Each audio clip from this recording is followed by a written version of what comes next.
Ba-ding! Howdy, howdy, howdy, nearly senior citizen here. Greetings, boys, girls, and all of our non-binary friends, and welcome to this brand new day. It is overcast, gray, foggy, not very chill outside, though. Yay? Still, though, I slept, woke up at 5 o'clock, discomfort, tossed and turned until like 5:30, and I've been up since then. Yay! Joy, oh joy. Still though, front-loading of videos. Hey, if you could toss me a like, that'd be awesome. If you could subscribe to the channel, that'd be very cool. If you could leave me a comment, that'd be double plus good. And while I cannot put up the names of every single one of my Patreon patrons on the screen as I try to do, we have the last 4 people that are on my Patreon list, and then I'm going to be starting over from the beginning again, making sure, of course, that it is an updated list to thank each and every person that is one of my patrons. Hokey smokes, without your help, I and my aging pet would, well, we'd be homeless, and that would be bad. I appreciate each and every person that helps keep me and my aging pet metabolizing. Thumbs up. If you would like to help keep me and my aging pet metabolizing, I have links to the Patreon in the video description, along with a PayPal for possible donations and an Amazon wishlist link that hopefully today I'll be able to get updated finally. I have therapy today too, so yay! On the other hand, first off, I'm going to lead with what's going on with my leg and stuff. I have had more energy in the morning over the past 3 days than I have had for the past month and a half. Even though I woke up at 5 o'clock and was unhappy about it and tried sleeping, well, staying in bed until like 5:45, but just discomfort and pain got me up. So I've been up since then. I have been energetic. It is 7:43. And I have been chomping at the bit, ready to start getting going for like the past hour. And the past month and a half, I've been lucky if at 8:30 I'm feeling ready to get started. So it is nice to start having the energy that has been healing my leg coming back into me. Now my leg last night, after I went walkies, didn't look great. But this morning, there's even less swelling. There is just a little bit of general swelling on my left leg as compared to my right. Just a little bit from lying down for 5-6 hours. That's good. Very, very good. Very, very, very little red discoloration. Very little. You almost can't see it. And to touch, I didn't press hard, I didn't want to hurt myself, but to touch, no tender spots. Definitely good. Now the bad part is getting up and actually walking around. There is some discomfort and pain on the inside of my ankle. But the way this has been going, I'm not too worried about that either. If on Monday it's getting worse again, yeah, I'm going to go back to the ER. But the way things are going, I don't think I'm going to have to go back. And I am very, very happy about that. A definite thumbs up. Hokey smokes. Oh, it has been a bad month and a half fighting this. So, checking my list to make sure that I've got everything there. That's that. There is a lot of things that I do want to talk about otherwise, though. Like, I watched a video this morning where there have been, over the past couple years, I have been wandering across videos where they talk about, oh, this is a habit of people who are on the autism spectrum. And I go, oh my God, I've done that my whole life. I wondered about that. Or like I saw on a video today about ADHD, waiting mode, where if you have an appointment in the afternoon, you can't do anything else until that appointment is done. Waiting mode. You are stuck waiting until that appointment is done, and then you can get going normally again. I'm like that all the time. That is me. It's been that way my whole life. And yeah, that's an ADHD thing.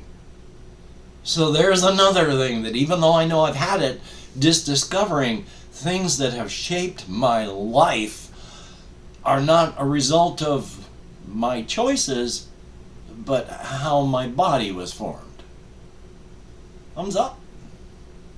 So, Let me check the rest of my list here.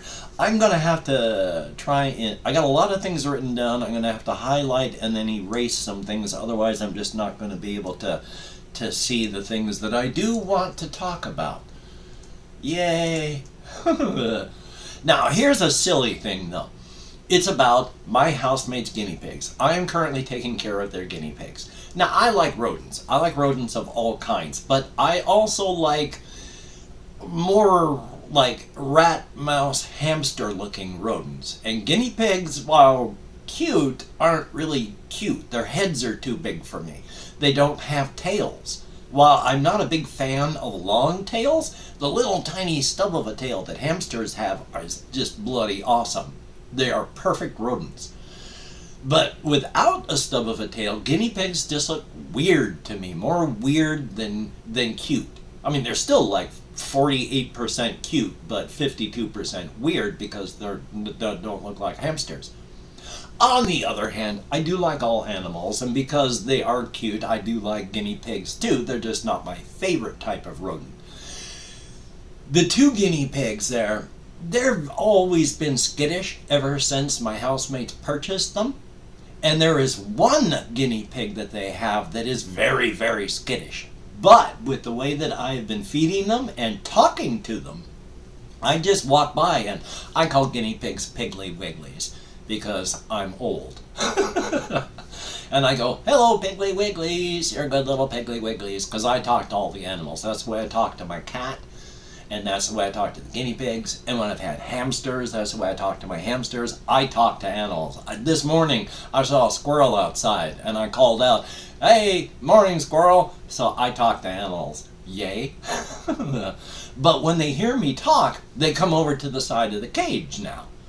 And when I put in food like leaves of romaine lettuce, they will rush up to my hands instead of scattering in fear. There's the one guinea pig, the larger of the two. She will actually come up and just bump her nose against my hand if I'm putting food down for them. Then the other one, she wants to run away, you can tell. But she knows that with my voice and my hands, I'm bringing food.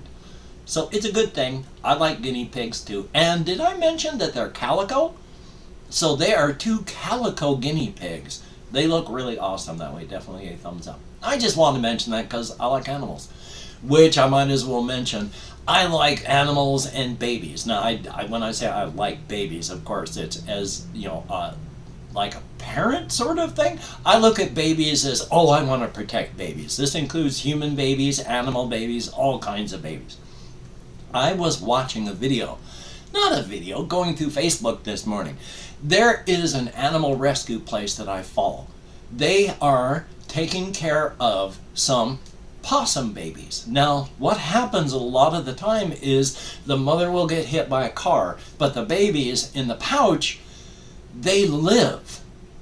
Now, with possums, the way that they have to, in the pouch, when they're suckling, they're still hooked up to that, even when the mother dies. So they die quickly if the milk starts to go bad because the mother is dead. If you can rescue them and get them to safety, you have to tube feed them until they can get older, when they can start lapping up stuff and you can start syringe feeding. There's one little baby that had lost a leg. It's like they got it down to here and then this part down is gone. And all of the viewers on that page have asked them to call the thing Little Trinity.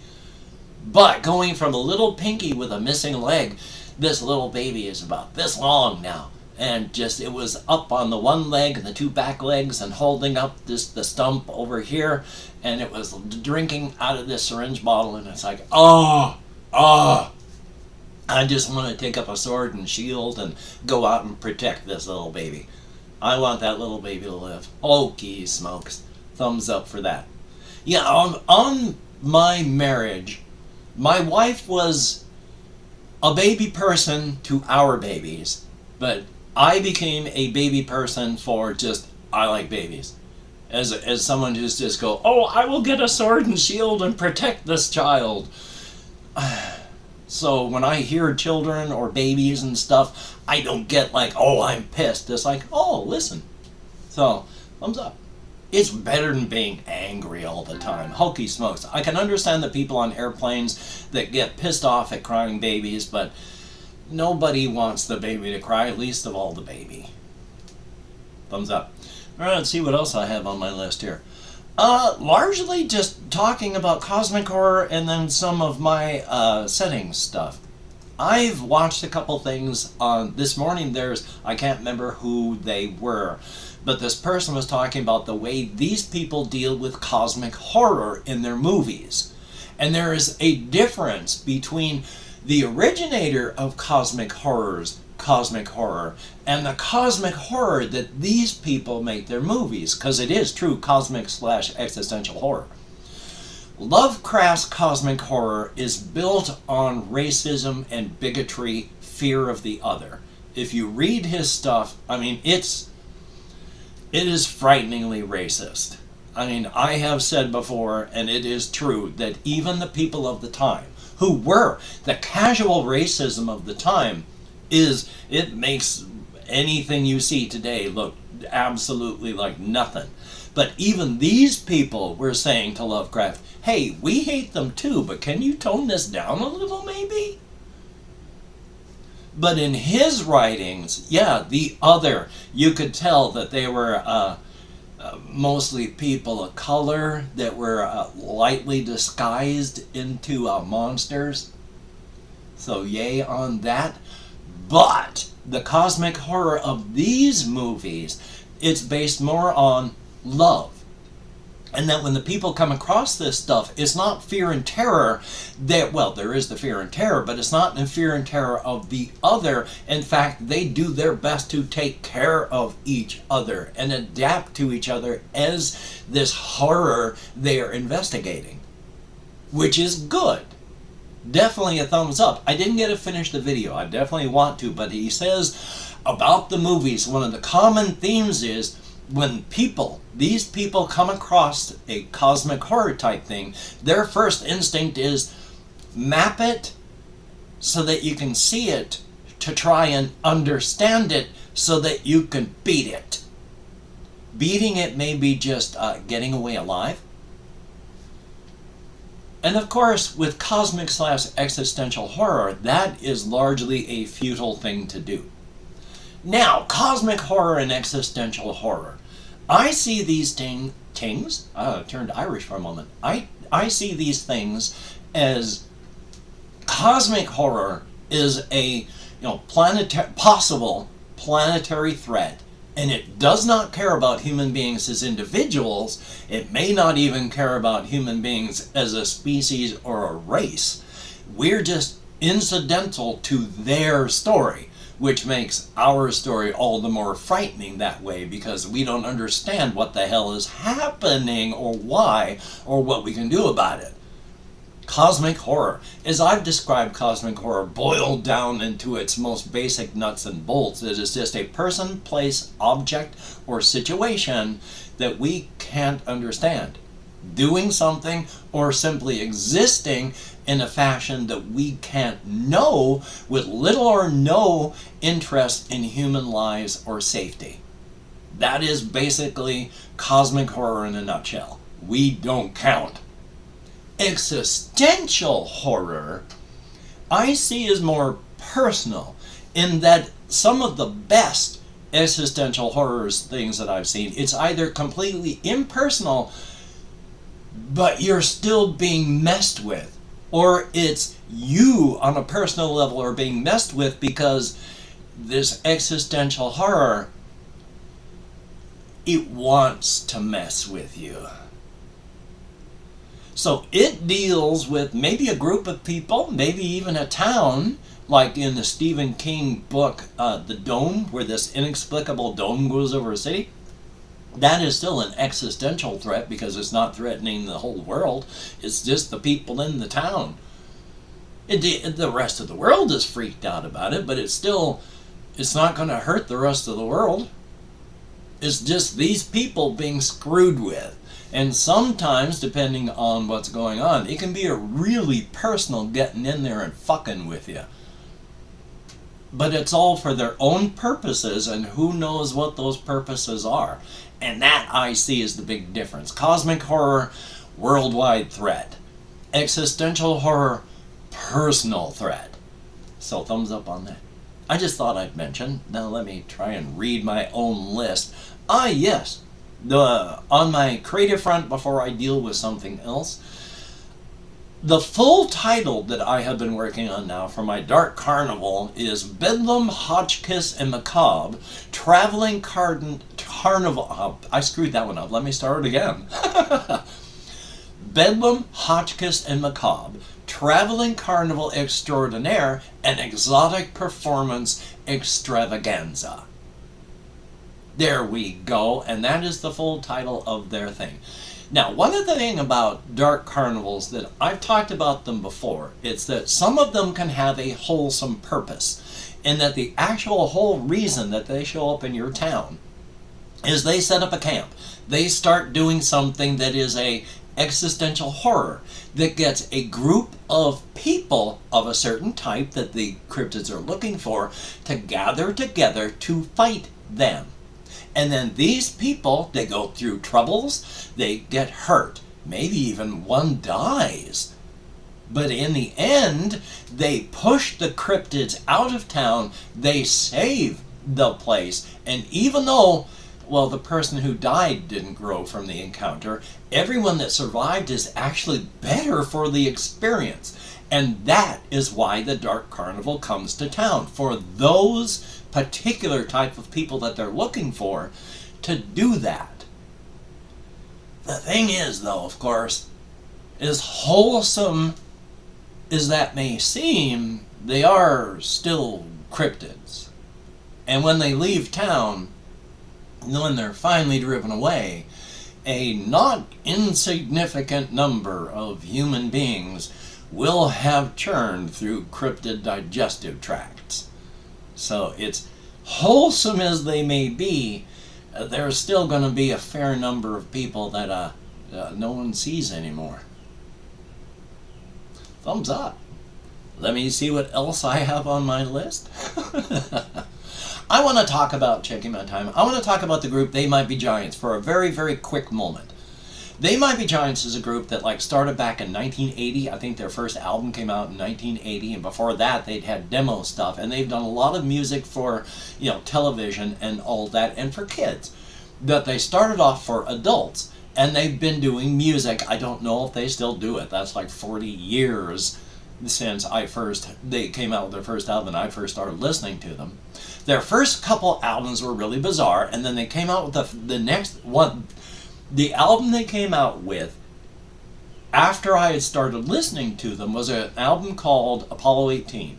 And I and a friend who loved They Might Be Giants did not like that album until we listened to it on acid, at which point we got it, and it became our favorite album. Now, the reason I'm saying this sort of thing, off of an earlier album, I think one of their first albums, they came up with this one song. I'm not going to sing it, I'm just going to say it, but this is the type of song that they sing. The lyrics are, I took my boat for a car. I took that car for a ride. I was trying to get somewhere, but now I'm following the traces of your fingernails that run across the windshield of my boat of car. Traces of your fingernails that run along the windshield on the boat of car. On the boat of car. On the boat of car. On the boat of car. And that's the song, Boat of Car. Now, the other song that really shows you off of the album Apollo 18, they have lyrics to the song Turn Around. The lyrics for this part of it is, we were waving our arms out the window of a fast-moving passenger train, acting in an irresponsible fashion, until the engineer, whose back had been turned, and who we thought would find this highly amusing, quickly swiveled his head around, and his face which was a paper-white mask of evil, sang us this song. And then the lyrics are, for the chorus, turn around, turn around. There's a thing there that can be found. Turn around, turn around. There's a human skull on the ground. Turn around, human skull, turn around.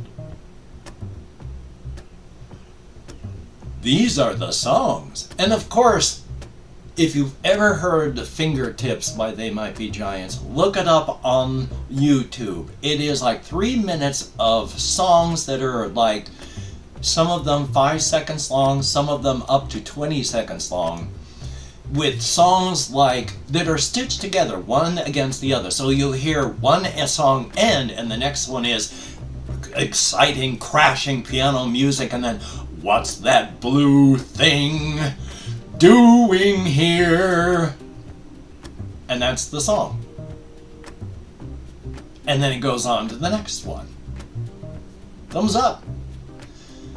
You don't need to have taken drugs to appreciate them, but it does help. Past that, I'm going to keep my glasses off because looking at the time, I have opened up 24 hours worth of comments in my community tab. I'm going to go through and thank however many people have left me comments in the past 24 hours. If I mispronounce the username, no disrespect is intended. And even though I count on the fingers of this hand in American Sign Language, I'm not paying attention to that anymore. It's just for stimming purposes. Okay, let's see what we have. Jesse Koskinen, thumbs up, thank you. And I do like the duck mask, though I do need to change that up as well. We have Chris, well, happy 420 indeed. It's Relit, thumbs up, thank you. And oh my gosh, Red Dead Redemption. I even liked the first one, Red Dead, whatever the first one was, I can't even remember. Red Dead Revolver? That one was fun, but it had issues. Then there's J-A-Y-Y, greatly appreciated, and here's hoping Nexar EH, who is having a very rocky time on their dialysis. I certainly hope you feel better today. There is Matt Utley, or Utley, thank you very much. And then we have Florimu, greatly appreciated, and yeah, motivation is fun, isn't it? Then we have Trollo EXE, thumbs up. And RJ Mitchell, greatly appreciated. And that is it. Thank you very much, each and every one of you that did leave me a comment. You get me out of my head, into the world, and dealing with real people. That is appreciated. Even though my number of comments keeps dwindling, over time. Yay. Life is life. Well, today I have therapy. It's 8:04, so in an hour I'm going to be having therapy. Tomorrow I have an appointment with my social worker online, so yay, I'm going to see what happens there. After therapy, I'm going to see what I can do. I'd like to play Alone Against Fear for the channel. Yay, especially since my cultic Let's Play, oh, that's struggling to get even 80 views at the time I'm recording. Thumbs up for that. Hopefully you can get done the things that you would like to get done. That would be a very good thing. But if you can't, don't beat yourself up. That does not help. It only hurts you. So, until we meet again, you take care. Have a great day today. I will see you on the flip side. And that is indeed a very good thing. So, now I'm going to... I've been thinking about electronic stuff ever since I watched the video about vintage electronics dying, and a lot of vintage electronics are dying. It's terrifying, really. I worry about, like, I've got the original battery in this thing. This thing's almost 10 years old. I don't know what the state of the battery is like. I don't know if it's blowing up inside of there or if it's okay. Thumbs up. Anyway, though,